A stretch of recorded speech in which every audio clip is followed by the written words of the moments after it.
Hey guys, my name is Riley Wilson and I'm here to talk to you about 7 ways to improve your videos. Number 1, lighting. My videos look like crap because I didn't do this simple thing. Now, look at this video and they're like, hey, my name is this. Okay, now look at my video now. Can you tell me the difference? Yes, lighting. Lighting makes a huge difference. I have 2 lights, a key light and a filler light. That's really all you need for your videos to look better. So if you can have like a ring light or an LED light shining on you and another light behind you. So like this white light is an LED light and this light back here is also an LED light. But if I put it on a tungsten light or something that was a little bit warmer, it would not mix. So make sure not to mix your lights, but have one in front of you and one behind you just to add some depth, keep your subject in focus. So what do you guys think about my lighting setup? Has it improved since the last videos? Number 2, how to speak in front of the camera. Now, as you can see, I'm a pro, so I know what I'm talking about. No, I'm not a pro, but we can all improve in this area. Speaking in front of the camera is terrifying, but these are my 3 tips to help me get through it. Pacing, inflections, and gestures. Number 1, pacing. If you know what type of video you're going to be making, like an upbeat video, talk a little bit faster to keep up with your audience. For TikTok, have to do that. But if you're doing something for an audience that is a little bit of a slower speech, don't mind taking those breaths, those spacing, to really get your point across. Whenever I know what kind of pacing I have in mind, it helps me get through the video because I know what kind of tempo to have. Number 2, inflections. Basically, don't be monotoned. If you're monotoned whenever you talk in front of the camera, you will soothe your listeners into a nice sleep. But if you change the pitch of your voice and you kind of add a little bit to it, it keeps the viewers interested and it makes you sound better.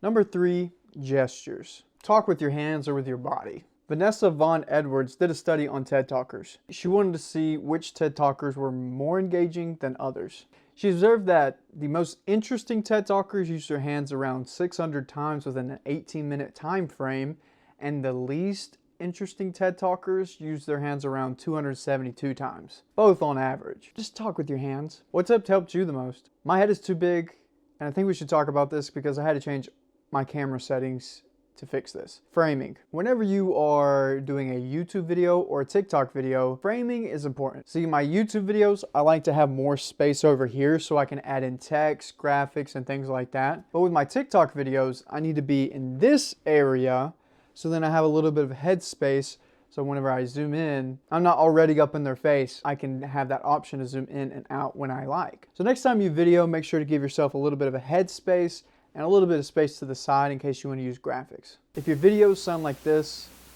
we have a problem. Number 4, background noise. There are 3 ways to fix this. Number 1, turn off your air conditioner, your heater, and unplug your fridge.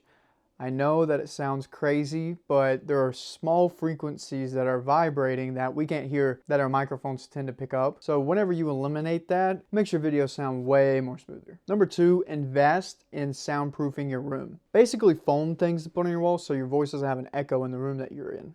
And number 3, just buy better equipment. I had to invest in a expensive microphone in order to sound better, because if you're just going by the camera audio, it's not going to sound clear. If you're more than 3 feet away from it, you're barely going to hear anything, and it just doesn't sound as professional. So go ahead and just invest in some good equipment.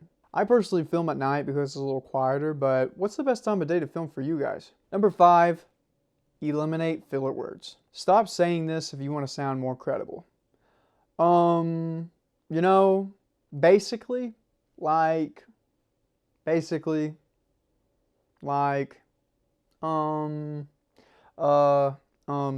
impossible to do, right?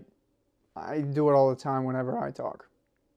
But with video, you can fix that. In post-production, I edit out all of my filler words. Helps with the flow of the video and it makes you sound more credible. So what's your worst filler word? Mine is basically. Number 6, eye line. Whenever you video, you want to stay at eye level with the camera. If you have it a little bit below or a little bit above, it just doesn't look right. People use this with filming to add a little bit of dynamic to their shots. But if you're just talking and have a little bit of a talking head, you just want to stay at eye level like you're having a conversation with someone. I bet you haven't noticed this trick on every TikTok video. You know how people zoom in where I have hard cuts and it just doesn't feel right, like this. It's because the eyes are not aligned to the top third of the video. So this brings me to the rule of thirds. The rule of thirds is if you broke your camera screen into thirds and you chose one of the lines to have your subject on. I am in this third, and it makes the shot a little bit more dynamic. My eyes are resting on this horizontal to make this shot a little bit more dynamic.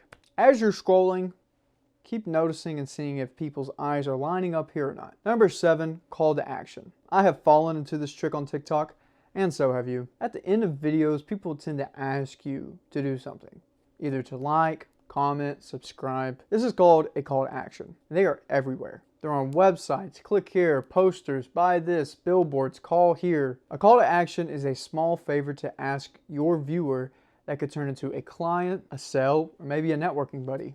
Let me know if I ruined TikTok for you. That's my call to action.